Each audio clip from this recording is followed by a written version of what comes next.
Exceptionally poor performance of the 82nd legislature is what the overwhelming majority of Texans expected when Joe Straus was elected Speaker. That is why he was opposed by over 90% of conservative Texans.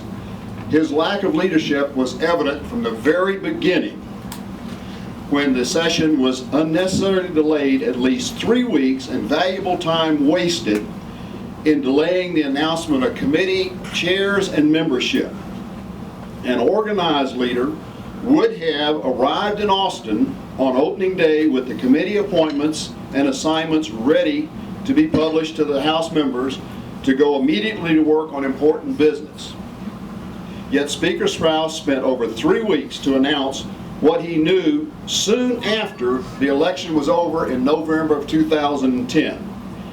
Add to that delay the time wasted on frivolous activities of recognizing birthdays, anniversaries, select organizations and events just to appease a few select people, and you get about half of the 140 days wasted without any meaningful work being accomplished. The House leadership caused the special session by wasting this time and then holding important bills in committee until near the end of the session. The incredible waste of time was a result of either poor leadership or was purposely done to minimize the passage of conservative legislation by the House. Most likely it was a combination of both. The millions of dollars the special session has cost the citizens of Texas could easily have been avoided. Now, while Governor Perry should not be blamed for the House failures, he will be held accountable for stepping away from the conservative promise he made during the campaign. It seems that when Governor Perry turned his eye towards a run for the presidency, that his heart left Texas and the conservative values he had previously espoused. He failed to veto 2 redistricting bills that are disastrous to conservative Texans. The House redistricting bill was carefully drawn to punish the House members who had the courage to oppose Straus because of his liberal leanings. The State Board of Education redistricting bill was redrawn to pay off the liberal left being led by Thomas Ratcliffe, who was committed to advancing the socialist agenda through the Texas educational system. We're also disappointed that the Texas State Attorney General appears to be refusing to take action on the numerous legal and ethical violation charges against Thomas Ratcliffe, a wealthy lobbyist, alleging that he is ineligible to serve on the SBOE due to his financial conflicts of interest. However, there is still time for Governor Perry and Speaker Straus to do the right thing for Texas. They can begin by passing the TSA anti-groping bill, just as it was written by David Simpson,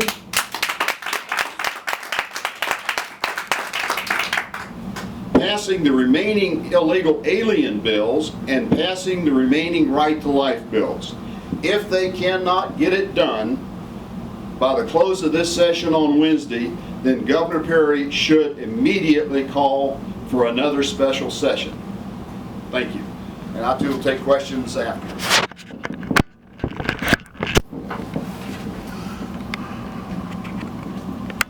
Thank you. Next, I have Robert Gonzalez from the Clear Lake Tea Party.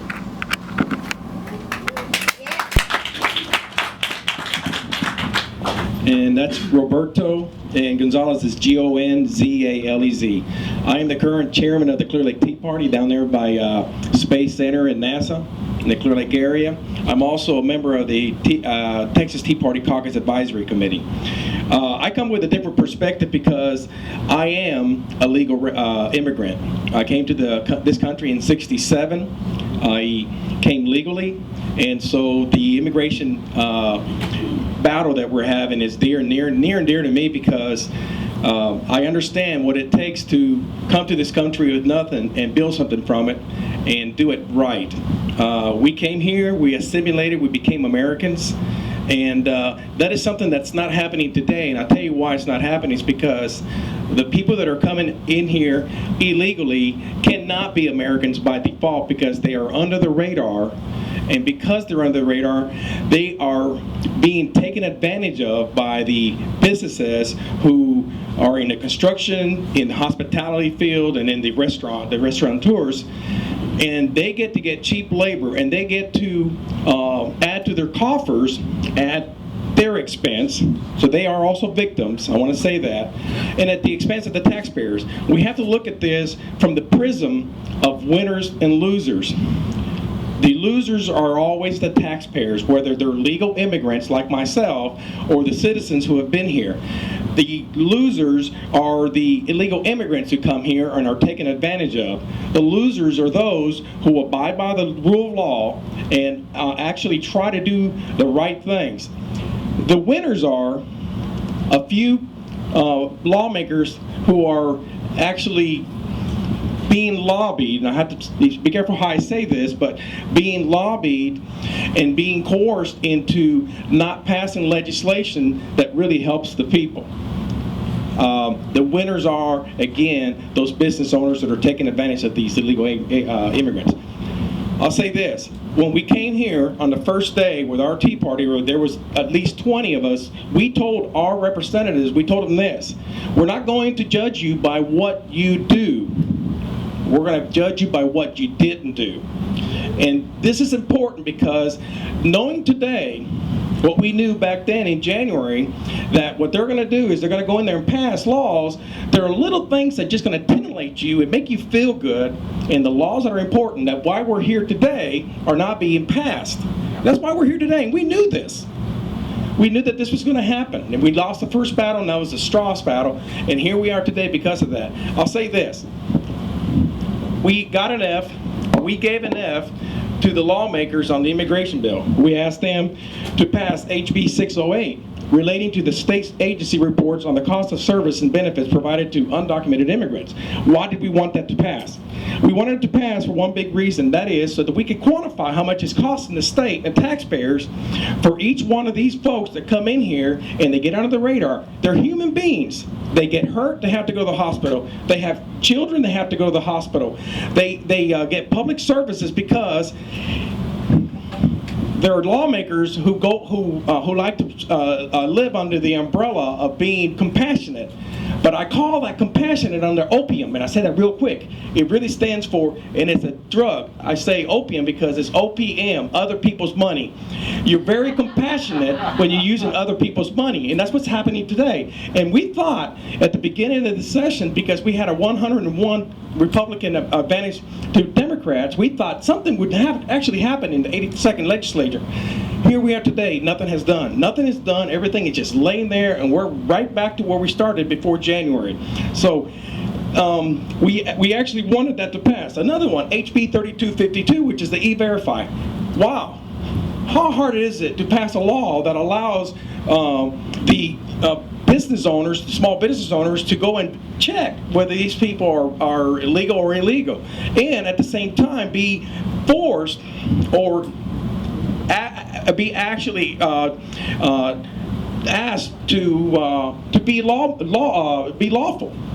We have a lot of legislation here that has been laid on the floor and people's trampled over it because nobody is willing to take the onus to step forward and be a real lawmaker. HB 301. All these, by the way, died in Calendar's committee, Todd Hunter's committee.